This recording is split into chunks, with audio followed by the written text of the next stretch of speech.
tout un tas de bouquins, dans des journaux. Mais en préambule, j'aurais voulu revenir rapidement sur l'aspect mystification que me semble être l'intelligence artificielle, dans le sens où pour moi c'est un oxymore. Alors, je vais essayer de m'expliquer. L'intelligence, étymologiquement, c'est la capacité à faire des liens interligérés entre les choses. Et faire ces liens entre les choses est une partie intégrante du processus de compréhension. La compréhension, telle que je me l'explique, c'est l'idée de prendre avec, comprendre, et l'idée de se saisir d'une information pour la former, la mettre en forme. Ça va être de l'intégrer dans un édifice intellectuel, un édifice de connaissances, en lui trouvant une place, comme si j'étais une sorte de mur et que là il y avait une pièce manquante et je trouve cette pièce et hop ça s'emboîte et hop ça s'interconnecte avec le reste, ça crée des liens entre des tas de choses et c'est ça comprendre. C'est le fait de mettre en relation et d'avoir conscience de ça. Quelque chose qu'on ne saurait pas, on ne saurait pas où le mettre, on a une info, voilà, un poème en chinois, on n'a jamais fait de chinois, on ne voit pas où ça peut se mettre dans l'édifice. On ne le comprend pas, on ne peut pas l'intégrer.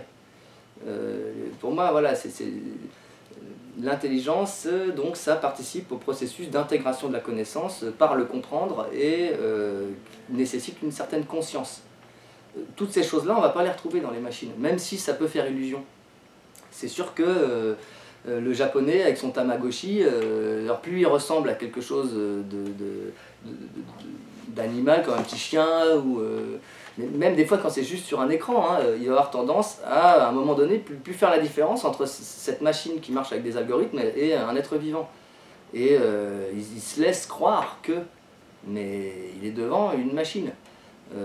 Justement pour avoir bien déconstruit l'ordinateur et l'avoir reconstruit dans mes études, une chose que j'explique parfois à des élèves qui ont des approches que je trouve un peu scientistes, en même temps je ne leur reproche pas parce que j'étais comme ça avant. Je pensais qu'on allait tout résoudre par la science, je pensais que la technologie c'était génial et que on allait vers un monde de plus en plus génial et j'étais très enthousiaste. Je pensais à la fusion nucléaire, je pensais à la conquête de l'espace, je pensais à des tas de choses, j'étais passionné d'astronomie aussi quand j'étais plus jeune. J'ai fini par comprendre que la technologie finalement elle complexifie, elle apporte peut-être plus de problèmes qu'elle ne résout, c'est-à-dire qu'à chaque fois qu'elle résout un problème, la solution technologique engendre des problèmes qui sont encore plus complexes. Et l'idée que pour résoudre les problèmes de la technologie, on fait appel à la technologie, pour moi on est dans un cercle vicieux où on s'enfonce. Et on complexise de plus en plus le monde et on se détache de plus en plus de ce pourquoi le sapiens sapiens qui a émergé il y a 400 000 ans est arrivé dans l'histoire. On s'aliène de plus en plus, on devient de plus en plus étranger à nous-mêmes. Et je ne suis pas sûr que ce soit une bonne voie, même si je reste fasciné, il y a toujours quelque chose de fascinant dans la technologie. Mais disons que cette idée que ça va tout résoudre, j'ai fait du chemin là-dessus. Et je ne suis plus du tout aussi enthousiaste qu'avant. Même si ponctuellement, je peux être fasciné, enthousiasmé par quelque chose de ponctuel, mais je commence à avoir une vue d'ensemble qui me fait prendre du recul. Ce que je rappelle à l'élève qui a l'impression que la machine qu'il a dans les mains est intelligente, hein, par exemple une calculette Inspire qui fait du calcul symbolique, souvent l'élève va dire « Oh, qu'est-ce qu'elle est intelligente cette calculette, elle arrive à faire un truc que j'arrive pas à faire et tout ». J'essaie de lui rappeler ce que c'est qu'une machine et de faire comprendre que si on enlève tout ce qui nous paraît un peu mystérieux, l'électromagnétique, l'électronique, les écrans, etc., on peut fabriquer une machine qui fait la même chose qu'un ordinateur en bois, sans métal. Alors évidemment avec du métal, du caoutchouc ce serait mieux, mais juste en bois, c'est pas impossible. Bon après, pour faire une petite calculette de rien du tout, il faudrait peut-être remplir cette pièce d'engrenage, mais c'est possible. On en a un exemple, c'est les caisses enregistreuses dans les westerns. Hein, comment ça marche? Dedans il y a des mécanismes, on tape des trucs, on fait tourner un peu la manivelle pour enregistrer l'info, et puis à la fin pour faire le calcul, on mouline. Et puis à la fin ça fait ding, et ça dit combien fait le total par exemple. Bon bah là, qui arriverait à penser que la caisse enregistreuse est quelque chose d'intelligent? Si on fabriquait un ordinateur comme un PC, la taille du truc serait peut-être plus gros qu'une barre HLM. Avec des engrenages en bois, ce serait un sacré boulot. Pour alimenter, parce qu'il faut de l'énergie pour que le mécanisme s'actionne, donc il faudrait par exemple de la traction animale, faire tourner des chevaux autour de pieux qui alimenteraient en tout un tas d'endroits en énergie cinétique, et avec des systèmes de débrayage et tout pour faire fonctionner telle partie du système, encore que ça pourrait être un peu automatisé, ces principes de débrayage, mais bref, on pourrait monter une sorte d'usine à gaz en bois qui ferait la même chose qu'un ordinateur.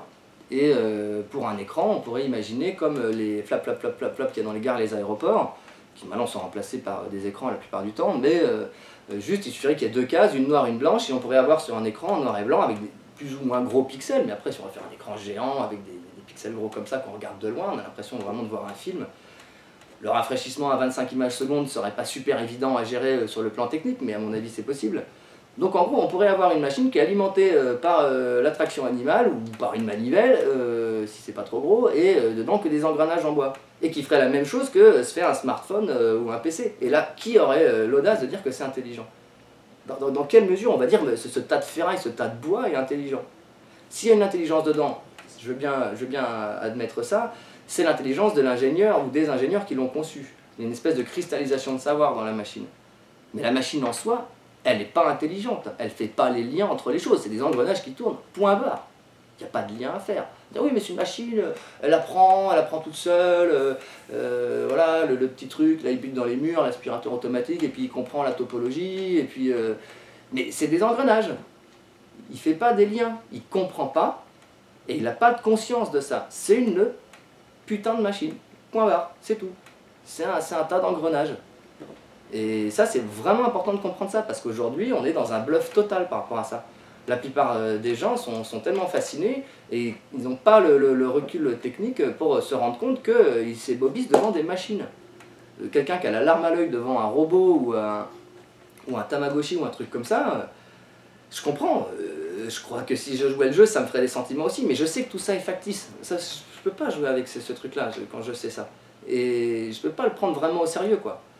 Et même si c'est ambigu, mais le fait est qu'on devrait vraiment garder ça à l'esprit, parce que cette fusion avec la machine, c'est la fusion avec l'objet, avec l'inanimé, avec des choses non vivantes, avec des choses qui... des simulacres de vie, des choses qui font croire qu'eux, mais qui ne sont pas. Voilà, je voulais éclaircir ce point avant de parler de la critique. Déjà, remettre la machine à sa place. Toute petite parenthèse encore, je voudrais distinguer technique et technologie.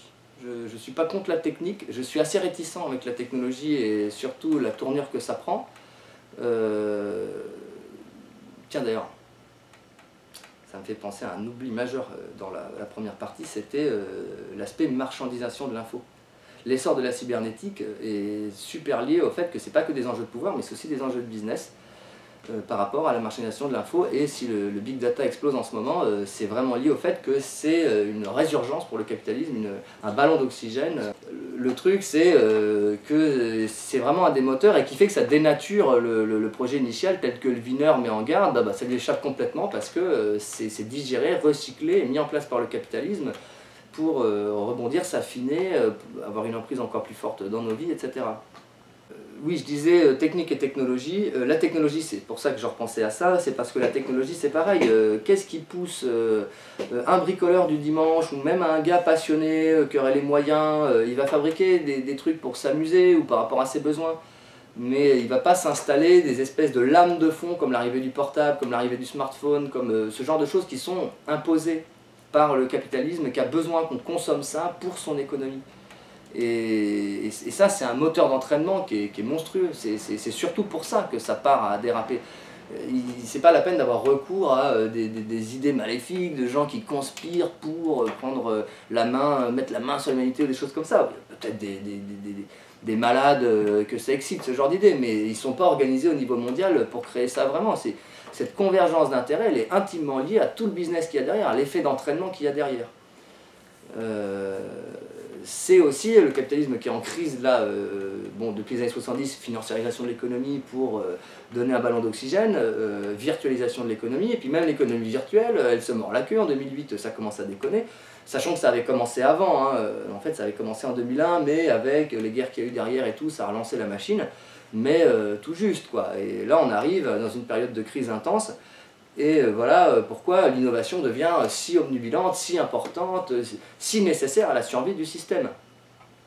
Et le système en joue d'ailleurs, puisque le système commençant à s'effondrer, l'anomie commençant à poindre le bout du nez, la perte de règles communes, le repli sur soi, la perte de sociabilité avec les autres, etc., qui nous emmène vers une sorte de chaos, qui est une des manières de régner du capitalisme en phase terminale, qui, en contrepartie, propose du sécuritaire pour rassurer les gens et cadrer le bordel en tuant les libertés individuelles de plus en plus et en installant quelque chose d'autoritaire et totalitaire. Alors l'idée c'est de faire passer l'autoritaire de la manière la plus cool possible, que les gens y adhèrent d'eux-mêmes, ce qu'on disait un petit peu avec l'article du Monde, qu'il faut prendre par la main le joueur pour qu'en gros il a envie de jouer et qu'il sente que s'il veut sortir du jeu c'est lui qui décide et qu'il n'y a pas de violence par rapport à ça.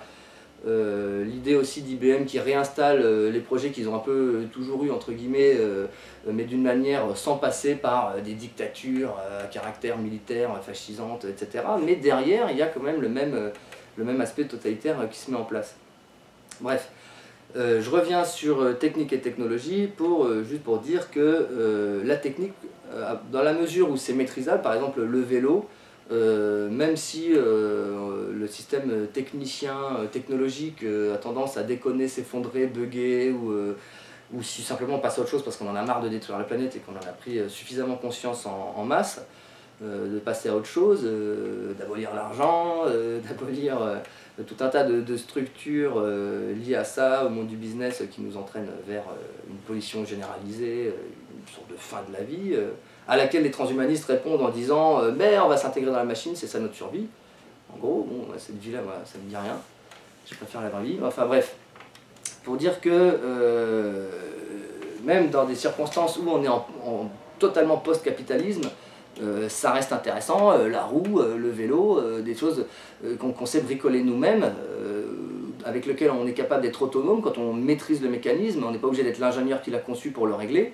Hein, la tendance, elle est justement au fait qu'on ne sache plus faire. Avant, on pouvait réparer sa voiture dans les années 60-70, ou même avant, les premières voitures. Le type qui en achetait une, il se passionnait un minimum pour la mécanique en général, bon, sauf le bourgeois qui s'en foutait, on lui répare quand ça ne marche plus. Mais c'était quelque chose qui était encore accessible. Aujourd'hui, pour changer une ampoule de phare, il faut une clé spéciale, il faut payer je ne sais pas combien un garagiste de telle marque, de nani. On va vers ça. Ça, pour moi, c'est la technologie versus la technique. Et je pense que la technique, maîtrisée individuellement et qui permet l'autonomie individuelle mais aussi du groupe, elle n'est pas à foutre à la poubelle. Par contre, la technologie, la foutre à la poubelle, je ne sais pas, mais en tout cas, il va falloir se calmer avec ça, ça me paraît assez évident. Je voulais revenir aussi sur modélisation, simplification, réification, dont j'ai parlé un peu tout à l'heure, pour dire que ramener à une systémique, à un mécanisme, de le simuler avec de l'électronique, un mécanisme vivant, là on réimagine le tas d'engrenages dont on parlait tout à l'heure, qui va être pris pour être de la vie, ou qui va servir à la modéliser, peut avoir une certaine pertinence, mais ne peut en aucun cas être quelque chose d'exhaustif. C'est forcément une approche très étroite, c'est une facette du truc, et de vouloir limiter le vivant, le social, la relation humaine à ce genre de choses, pour moi c'est un mauvais délire. Il peut y avoir des choses intéressantes dedans, mais de vouloir considérer que ça n'est que ça, pour moi c'est aux frontières de la pathologie mentale. Sur les RFID, je voulais redire un tout petit truc avant d'aborder la critique qui est un peu dans la presse, dans les livres. C'est les puces RFID, juste le fonctionnement, parce que c'est très simple, c'est dommage que je ne l'ai pas dit juste avant. C'est juste une petite puce électronique, alors qui coûte de moins en moins cher à produire. Quand on la sort par milliards des usines, le prix baisse énormément. Je trouve que c'est quelques centimes, mais ça va peut-être baisser encore en dessous si la production s'intensifie et se développe. Elle n'a pas de batterie, elle n'a pas. Alors comment elle fait pour être reconnue? En fait, le principe c'est que la borne qui va repérer le passage d'une puce, elle envoie un champ électromagnétique autour d'elle, et suivant la puissance de la borne, à une certaine distance, qui peut être quelques mètres à quelques dizaines de mètres, une puce qui rentre dans ce champ électromagnétique, elle a une antenne qui fait des espèces de petits bras tout autour. J'ai envie de dire comme une croix gammée qui aurait beaucoup plus de branches, mais ça ressemble un petit peu à ça. Je fais un peu exprès de rappeler ce symbole, parce que c'est pas anodin. et qui capte donc courant induit, on en a parlé tout à l'heure, c'est-à-dire le champ électromagnétique fait circuler un courant dans les pattes de la puce, qui donc alimente temporairement par le va-et-vient de l'onde électromagnétique par un petit courant alternatif, qui fait qu'elle se transforme en petit émetteur, et l'énergie dont elle dispose grâce au champ électromagnétique lui permet de produire elle-même un petit champ électromagnétique qui va être capté par la borne. Et qu'est-ce qu'il y a dans cette information? C'est très simple, juste un numéro à 50 chiffres. Après ce sera des numéros à peut-être plus, 100 chiffres, enfin déjà 50 chiffres, 10 puissance 50 possibilités de distinguer des choses. Hein, ça fait, à le dire en milliards, ça prendrait du temps. Hein. Ouais, ça ferait milliards de milliards de milliards de milliards de milliards, ça ferait 1000 milliards de milliards de milliards de milliards de milliards de choses qu'on peut répertorier rien qu'avec les 50 chiffres. C'est-à-dire qu'on sait que tel numéro, c'est la godasse gauche de telle marque, achetée par Madame Machin, à tel jour, à telle heure, dans telle grande surface. Tel autre numéro, c'est la carte bleue de Monsieur Untel, là, tel autre numéro, c'est l'arbre qui est à tel endroit au niveau GPS, la. Voilà, donc repérer un numéro pour chaque chose. C'est le grand truc d'IBM. Donc voilà, pour le petit principe de fonctionnement de la puce RFID, c'est assez simple. Le problème aussi, c'est que c'est tout petit et qu'on peut en foutre partout. En planquer dans une godasse, c'est simple, il suffit par exemple de la coller entre les semelles. Les semelles, souvent, c'est des trucs collés en dessous. Bon, ben, on la met là, et puis elle ne bouge pas, elle est inerte de toute façon, et elle captera quand même le champ électromagnétique, elle verra quand même sa petite onde. Bon, après, on ne peut pas la mettre à l'intérieur d'un blindage. Et je ne sais pas si les nouvelles puces, on peut s'en débarrasser comme ça, et puis c'est pas forcément conseillé quand c'est des objets de l'État, on fait ce qu'on veut, c'est de les passer au micro-ondes, pareil que ça les grille. Bref, parce que le champ électromagnétique envoyé va être trop méchant, et les courants induits trop forts, et vont faire fondre des composants, vont griller la puce. Mais sûrement qu'ils trouveront une alternative à ce problème s'il y en a vraiment un. Alors, ce que je voulais citer, alors déjà j'avais parlé tout à l'heure d'un ouvrage très critique sur la cybernétique qui est l'industrie de la contrainte, qui explique un petit peu tout le business autour de la sécurité et la contrainte. Il y a un très bon bouquin de Céline Lafontaine, une Canadienne, qui s'appelle L'Empire cybernétique, qui essaye, bon il peut pas parce que c'est qu'un livre, mais d'avoir une approche assez exhaustive de tous les champs, tous les domaines dans lesquels ça opère. Il y a le journal La Décroissance, dont je me propose de lire quelques petits morceaux choisis pour donner une idée de leur approche, de leur niveau de critique. Donc voilà, là, notre guerre contre la toile, un petit réquisitoire pour critiquer Internet, faire comprendre des choses qu'on n'entend un peu jamais, quand on entend presque toujours les gens défendre Internet, genre c'est ça qui va apporter la démocratie, etc. Donc je me propose donc de lire quelques petits passages. Alors dans le numéro de juin 2016, donc le dernier, à la page 8, un article qui s'appelle « La liberté et l'égalité exigent d'affronter la finitude ».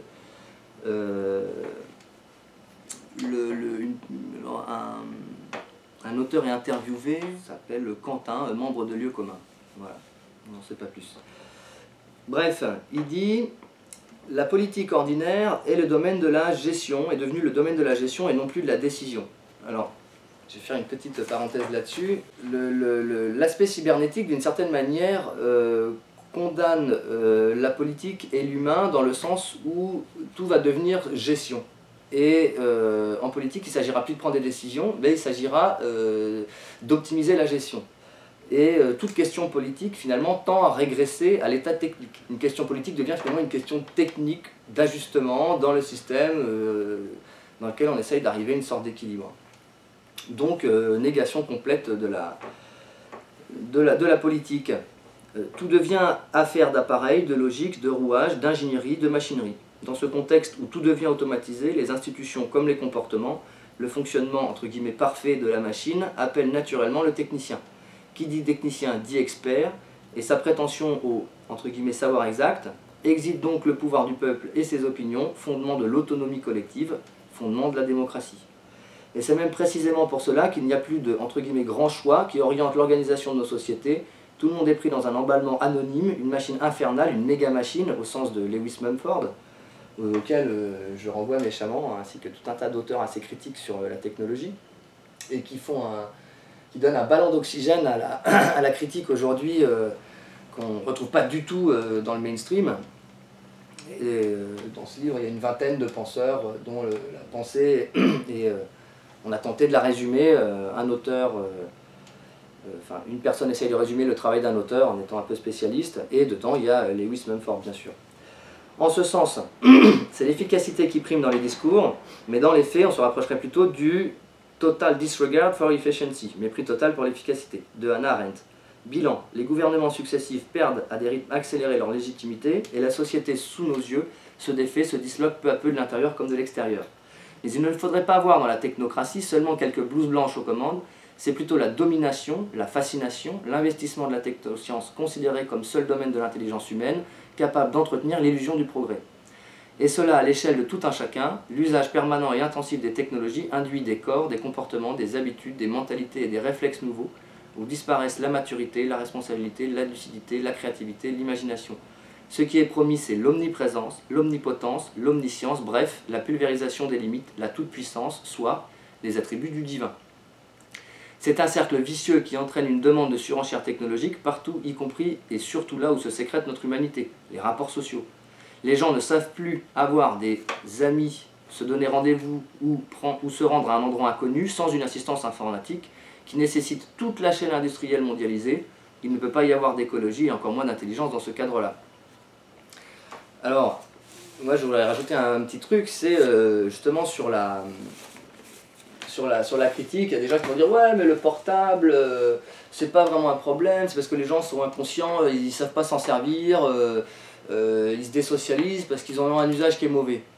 Mais au-delà de ça, déjà c'est un effet d'entraînement qui fait que c'est pas que l'humain est un imbécile indécrottable, c'est que on va favoriser une tendance régressive chez lui qui va l'emmener vers ce genre de comportement. Ensuite, à partir du moment où un certain nombre de gens promus par les médias et qui insufflent un effet de mode vont permettre à tout un tas de gens de passer outre. Par exemple, téléphoner dans la rue et parler tout seul avec les premiers portables, ça faisait bizarre, mais il suffit que quelques stars le fassent pour que ça devienne cool et tout le monde s'y met.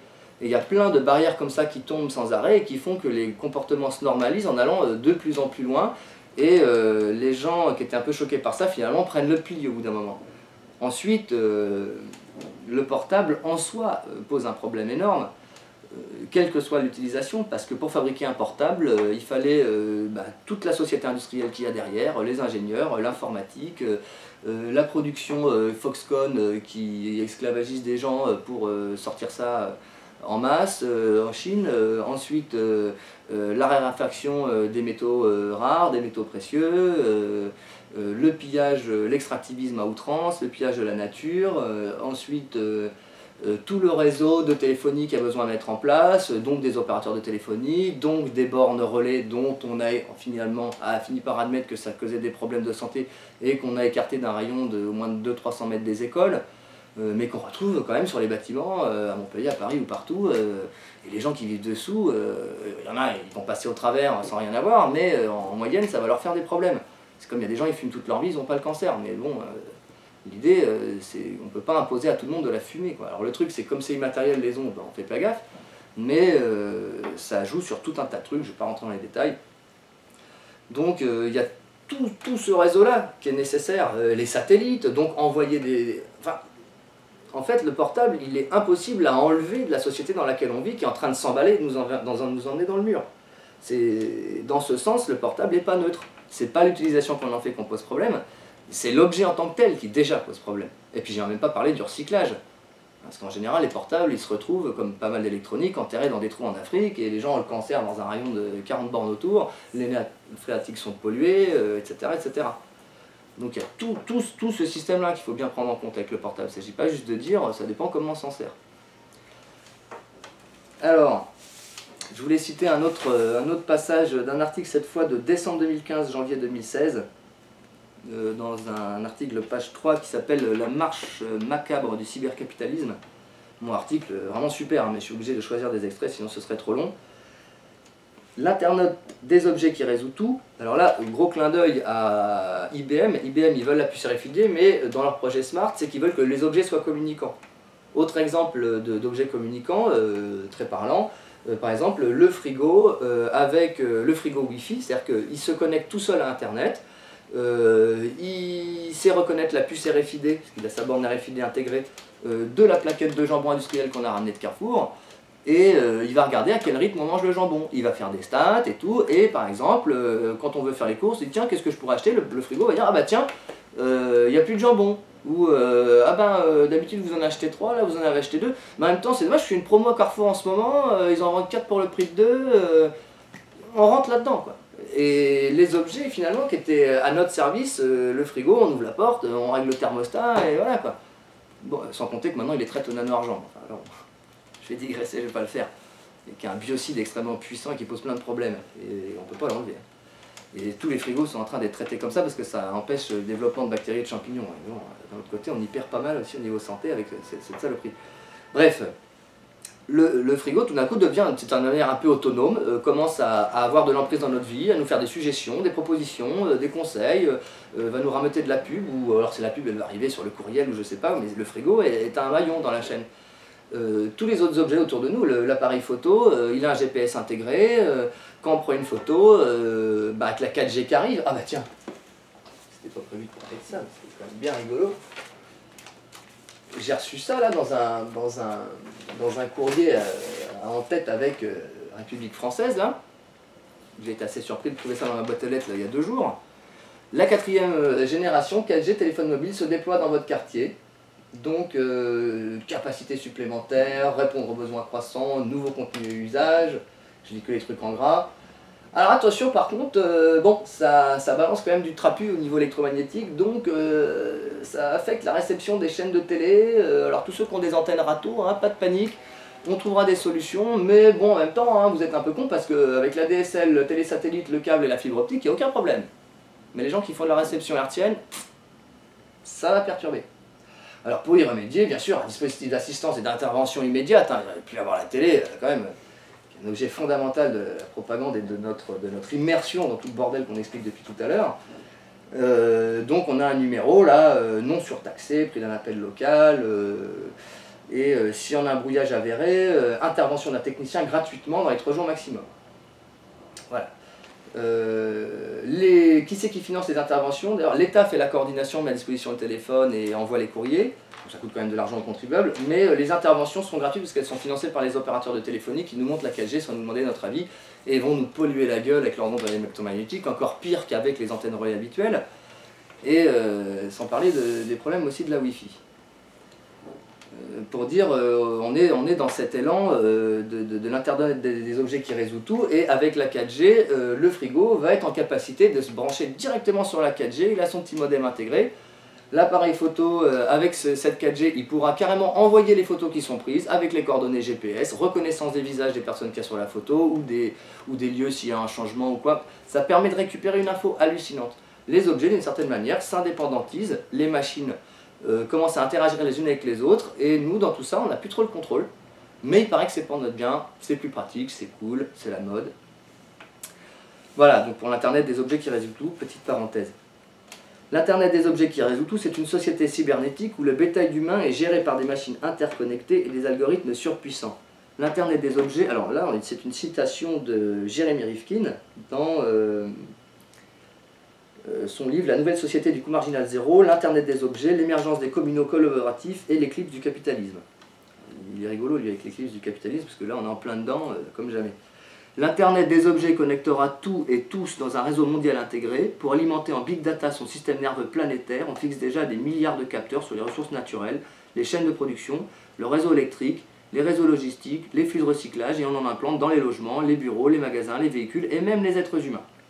Ah oui, il faut savoir que le puissage des humains, il est déjà commencé, hein, les milliardaires qui ont peur de se faire kidnapper, ou les gens qui sont un peu dans la jet set, où j'ai vu que des boîtes en Espagne, même populaires, proposent maintenant, pour que quand les gens repartent bourrés, ils ne se fassent pas piquer leur carte bleue ou leur pognon ou n'importe, de s'implanter directement une puce dans le bras, la taille d'un grain de riz, et on suffit de scanner pour débiter leur compte en boîte, c'est pratique, ça permet de ne pas avoir de sac, enfin voilà, c'est génial. Et puis si on tombe malade, on aura peut-être le dossier médical sous la main, puis tout un tas d'informations connexes de fil en aiguille par recoupement des bases de données. Donc voilà, hein, Rifkin, lui, il s'enthousiasme de tout ça, tous reliés à un réseau mondial alimenté en données par des mouchards, ça c'est la décroissance, qui enregistre la disponibilité des matières premières, détaille les flux de marchandises, indique la consommation d'électricité en temps réel, mesure la pollution de l'air, le niveau de congestion du trafic ou les battements de votre cœur, tout ça pour mieux huiler la société automate et optimiser son rendement. Alors là, il y avait un petit mot à dire sur la consommation d'électricité en temps réel, petite parenthèse sur Linky. ERDF veut changer tous nos compteurs qui marchent bien par des compteurs nouvelle génération qui seront en connexion. D'ailleurs, c'est peut-être pas anodin avec la 4G aussi, parce que lui-même va directement être en connexion avec ERDF, encore que moi je pensais qu'ils passeraient par leur propre câble. Mais apparemment il y a une dimension Wi-Fi, parce qu'elle est dénoncée par certaines personnes qui s'inquiètent de la pollution électromagnétique. Et on nous vend ça, toujours en nous présentant ça du bon côté, ça va nous permettre d'optimiser la consommation. Ils ont testé des modèles qui permettent de baisser de 1 degré le chauffage pour voir si les gens s'en aperçoivent et du coup consomment moins d'énergie. Bon, le problème de ça, c'est que y a une dimension faire du renseignement, savoir le débit d'électricité d'un compteur, ça donne tout un tas d'informations sur l'utilisation qu'il y a derrière. Alors, a priori, non, on va dire ouais, qu'on passe de tant de kilowatts à tant de kilowatts. Sauf qu'à force de suivre et de faire des recoupements, on peut connaître le type d'appareil. Alors, encore plus si c'est des appareils Wi-Fi et tout, là ça sera encore mieux intégré, les objets communicants. Mais même sans ça, en faisant des recoupements, on peut savoir un peu l'utilisation qui est faite. Et après, donner des conseils dans l'idée qu'on va consommer moins d'énergie et que c'est mieux, et que c'est plus green, c'est plus écolo, c'est plus... Et puis ça coûtera moins cher puisqu'on dépensera moins d'énergie. Bon, il y a le problème que au niveau, ça c'est une grosse blague parce qu'au niveau énergie, on voit que ce qu'ils tentent de faire crée une réaction chez les gens qui fait qu'ils ont tendance à plus consommer, à remonter le chauffage un peu plus fort pendant quelques instants parce qu'ils sentent qu'il fait un petit peu frais ou de mettre le thermostat un peu plus haut du coup ou des choses comme ça. Et surtout, outre l'aspect un peu Big Brotherien de récupérer de l'info, parce qu'en soi, ce serait pas très grave, mais ça se recoupe avec toutes les autres infos, avec les réseaux sociaux, avec la carte bleue qui a une puce RFID dedans. Au passage, j'ai eu un mal fou à récupérer une carte sans puce RFID, il a fallu me battre avec l'agence à la SOG, ils ont eu beaucoup de mal à me retrouver une carte qui n'avait pas la puce RFID pour les paiements sans contact. Alors non, on vous désactive le sans contact, c'est pas grave, mais la puce elle reste dans la carte. Et même si c'est désactivé, c'est juste que ça va plus permettre de faire des paiements automatisés, mais toutes les bornes RFID vont voir passer le numéro RFID correspondant à la puce qu'il y a dans la carte bleue. Bref, ça a été encore faire des pieds et des mains pour récupérer une carte sans ça, et de toute façon apparemment c'est imposé par Mastercard, ça vient des États-Unis, maintenant toutes les cartes bleues doivent en avoir. On pousse comme ça, toujours à glaner plus d'infos. Donc bref, les infos récupérées par le Linky, en se recoupant avec le reste, permet d'avoir encore une facette du prisme de l'intérieur de notre vie privée, et d'en savoir encore plus sur nous. Donc ça, derrière, il y a un business aussi, parce que ERDF, il sait bien qu'il va pouvoir vendre ces datas-là à des gens qui sauront les exploiter à un certain prix. Mais la vraie raison, ce qui a poussé l'émergence de ce compteur intelligent, c'est pareil, je réfute le mot intelligent, j'ai expliqué au début tout à l'heure pourquoi, la deuxième partie, c'est que ça va permettre à ERDF d'avoir une meilleure position, plus stratégique, plus réactive, plus anticipée sur le gros marché de l'électricité européen qui a imposé l'Union européenne, qui fait que les électricités des différentes nations sont en concurrence et que les prix varient et que il faut hyper bien maîtriser sa consommation pour optimiser les transactions financières liées aux échanges d'électricité, aux achats, aux reventes, etc. Et grâce à Linky, ils vont pouvoir savoir la consommation en temps réel, apprendre à la prédire en fonction des habitus des gens, etc. etc. Donc l'idée de départ, c'était lisser le business à grosse échelle. Et après, on nous le vend avec tout ce baratin d'écologie, etc. Bref, donc ça c'était sur la consommation d'électricité en temps réel. Donc, mieux huiler la société automate, optimiser son rendement, la décroissance continue, il faudrait vraiment être un objecteur de croissance passéiste pour refuser de collaborer à une aussi riante perspective. Je ferai un petit peu d'humour dans leurs articles, ça vaut mieux parce que des fois c'est un petit peu effrayant quand même. Je vais lire un autre passage un peu plus loin dans l'article.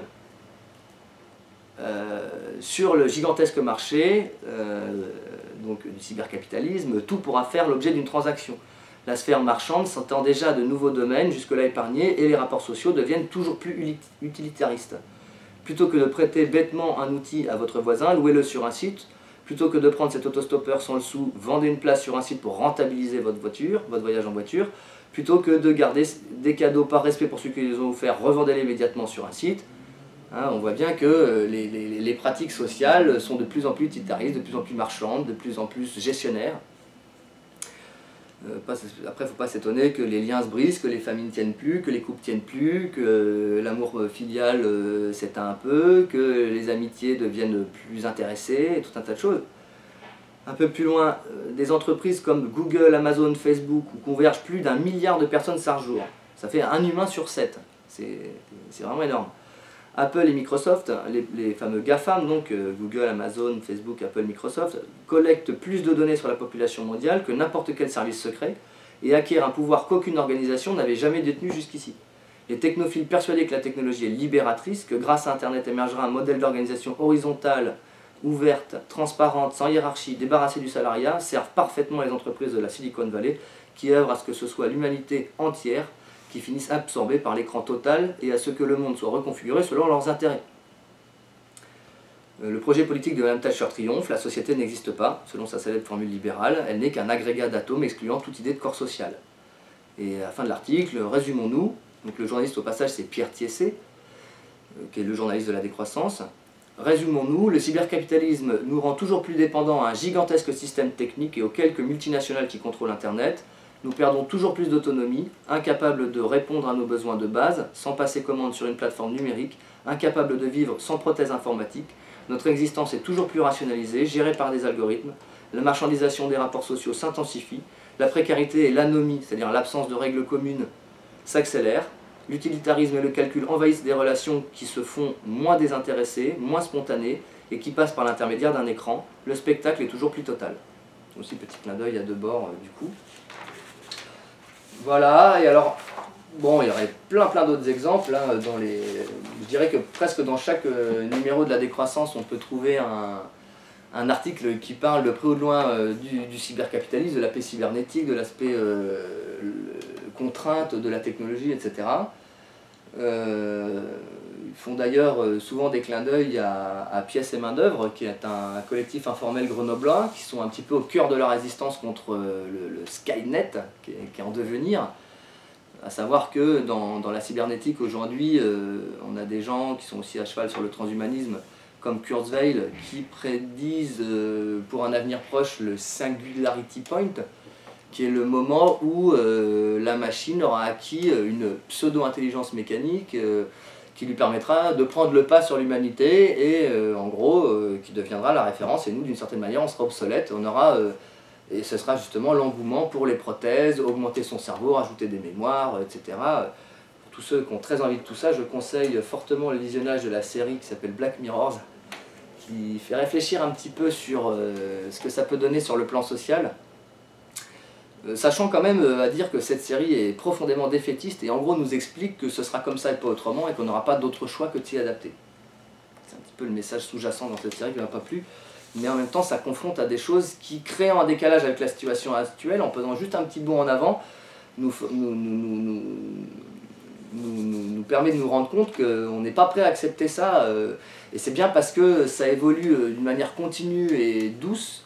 Il ne faut pas qu'il y ait d'effet de rupture. S'il y a un effet de rupture, si on montrait la vie avec les smartphones à quelqu'un des années 70 ou à quelqu'un des années 50 ou même du 19e siècle, il serait peut-être un petit peu fasciné par le truc, mais s'il nous observait vivre, il se dirait qu'on est tous devenus fous.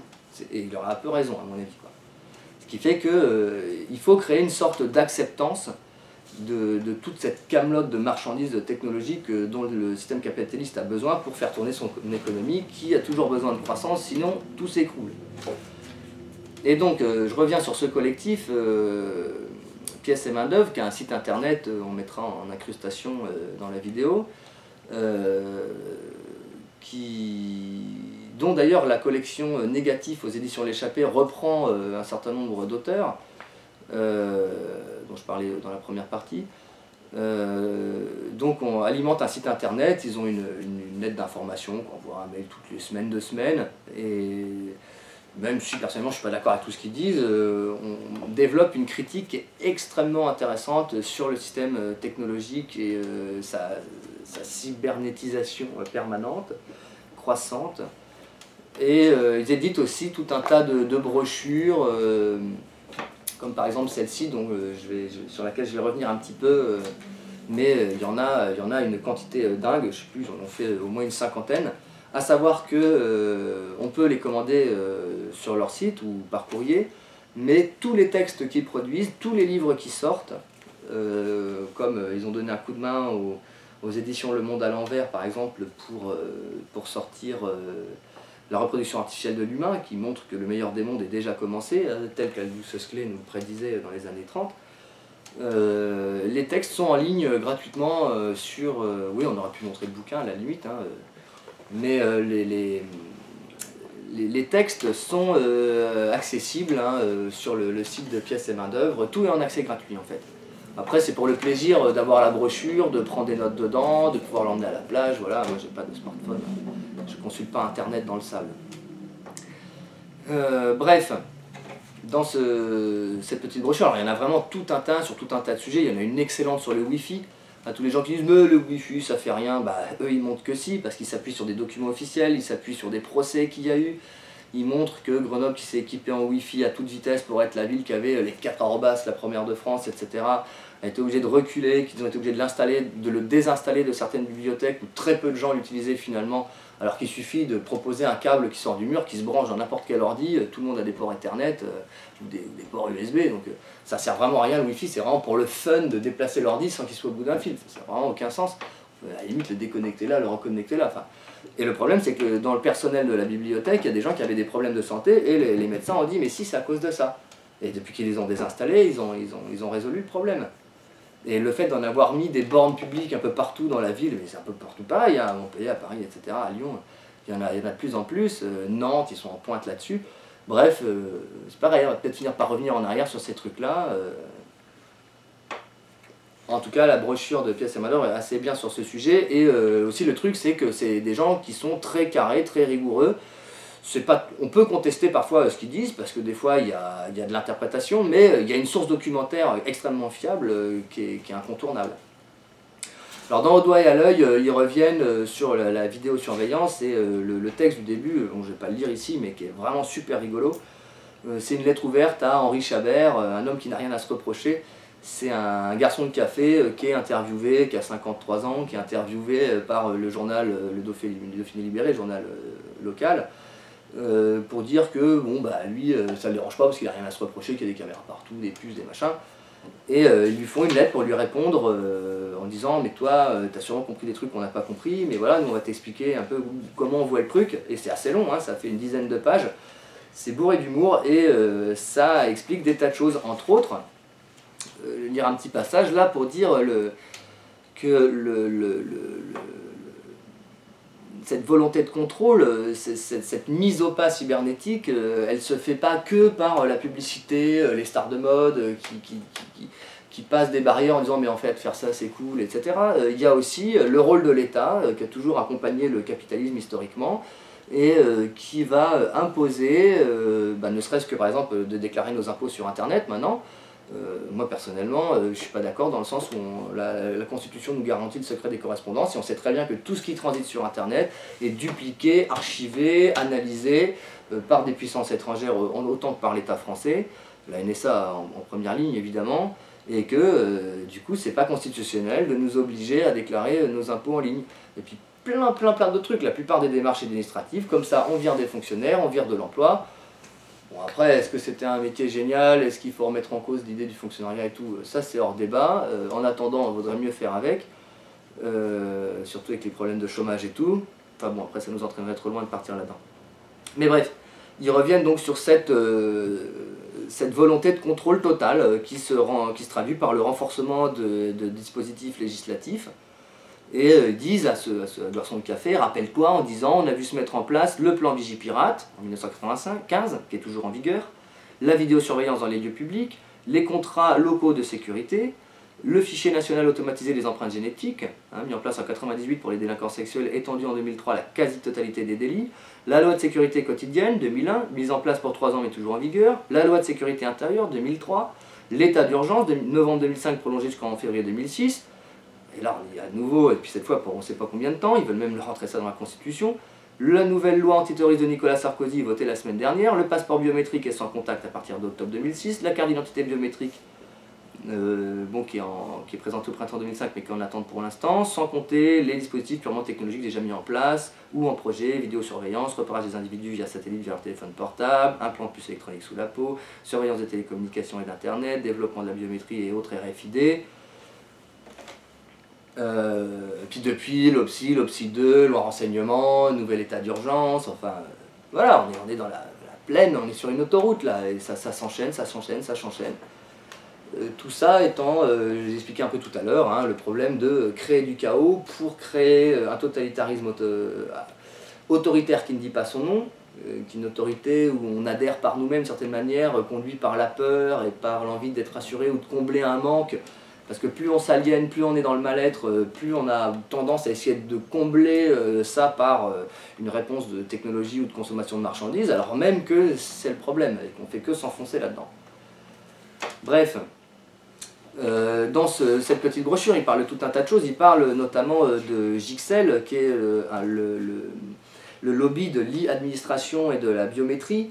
Alors, il se trouve que pièce et main d'œuvre sur Grenoble, ils se battent contre Minatech, Kinatech, dont on parlait tout à l'heure. Ils ont mis une grande banderole sur une grue pour l'inauguration de Kinatech, ce qui fait que Chirac n'est pas venu l'inaugurer comme il devait, parce que ça allait faire des histoires. Ils ont déjà tracté des fois sur des dizaines de milliers de boîtes aux lettres des trucs par rapport à ça pour expliquer aux gens ce qui se passe. Ils ont déjà tracté aussi sur, ils en parlent là-dedans, je crois que c'est là-dedans, Libertis, la carte. Ça c'était vraiment rigolo là, en juin 2005 ils ont mis 20 000 tracts dans les boîtes aux lettres, une espèce de fausse pub du Conseil Général pour Libertis, carte unique d'identité et de service, obligatoire dès le 1er octobre. Libertis remplace tous les documents administratifs, carte d'identité biométrique, carte bancaire, carte vitale, permis de conduire, etc. Pour les têtes en l'air et les étourdis, Libertis est également proposé sous forme d'une micro-puce cutanée, hein, pour ceux qui paument leur carte, ça va être encore mieux, injectée sous la peau. Cette puce permet la géolocalisation GPS. Alors il dit au garçon de café, tu crois que je mardais, tu penses vivre 84 d'Orwell, t'inquiète pas, Libertis, aucun problème, si on n'a rien à se reprocher. Donc toi comme t'as rien à te reprocher, ben, c'est génial pour toi. Et ça c'était un canular, mais le plus drôle c'est que là ils mettent une note, bon je vais pas rentrer dans les détails, mais c'est pour bientôt. C'est-à-dire qu'on a une fusion de ces documents qui est en projet de toute façon, hein. Ils anticipent juste un petit peu. Donc ce lobby de l'électronique et tout à Grenoble, il est très actif. Ah oui, je voudrais encore dire un petit truc sur leur militantisme. Ils se sont fait évidemment repérer par les services secrets, ils se sont fait emmerder, ils se sont fait perquisitionner, mais ils ont été foutre le bordel dans des trucs, ça a vraiment beaucoup agacé. Ils ont fait foirer le débat national sur les nanotechnologies.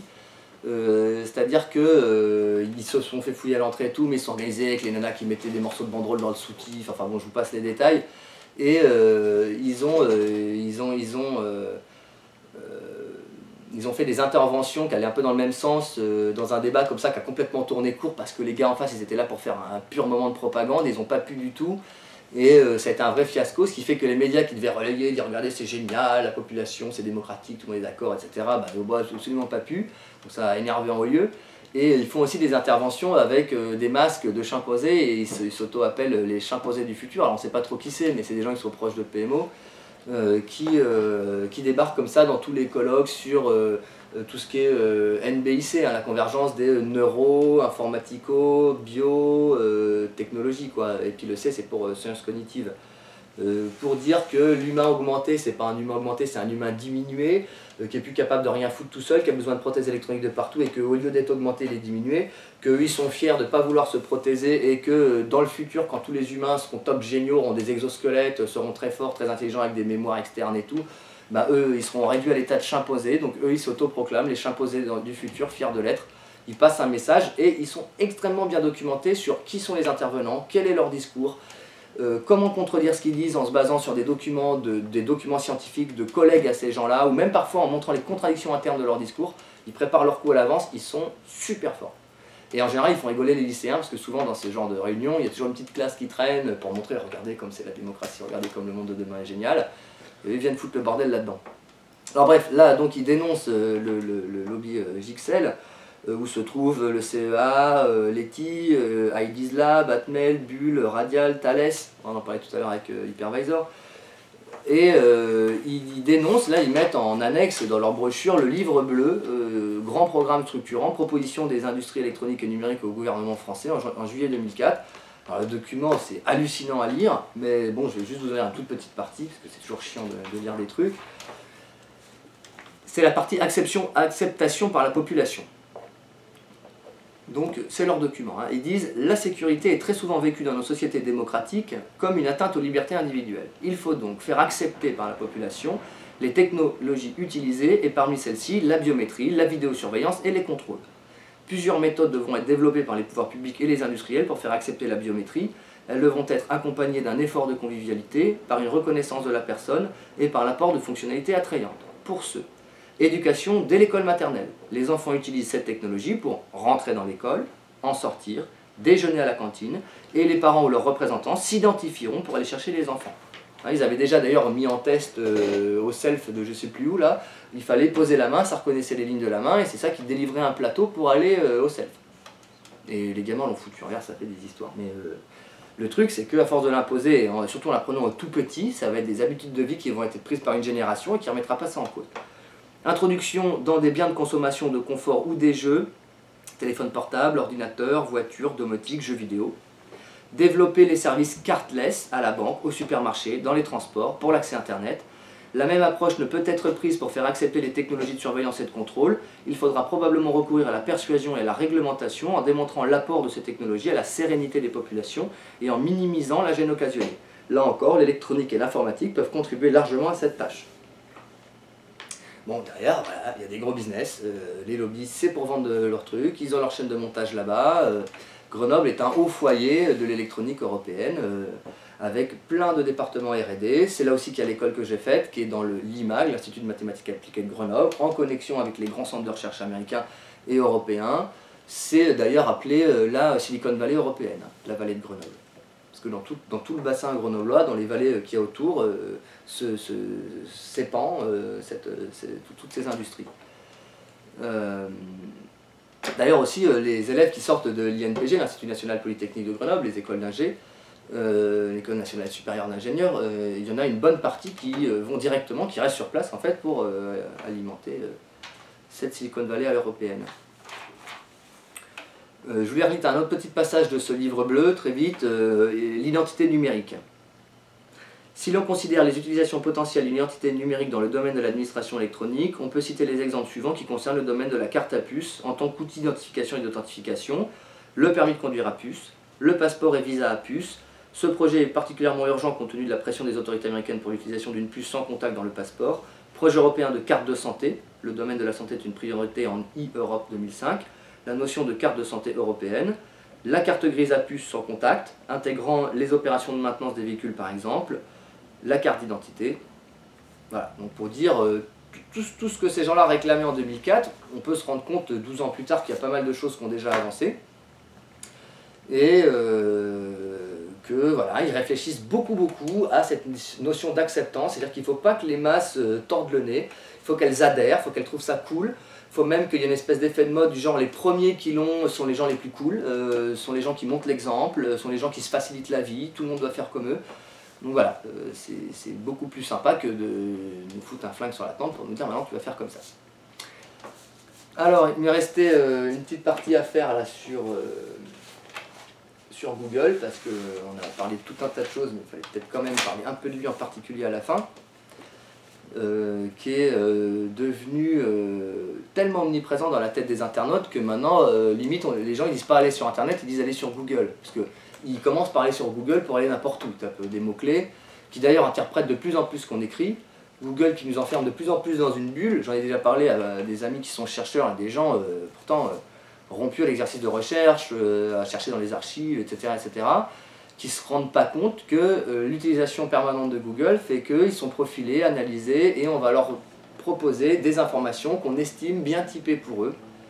Ce qui fait qu'en faisant la même recherche avec un autre ordi, de quelqu'un qui a l'habitude de faire plutôt d'autres recherches, on n'aura pas les mêmes résultats. Et en gros, mettre chacun dans une bulle qui va correspondre à l'idée qu'on veut qu'il se fasse du monde pour qu'il joue le jeu de cette stabilité cybernétique, en gros, quoi.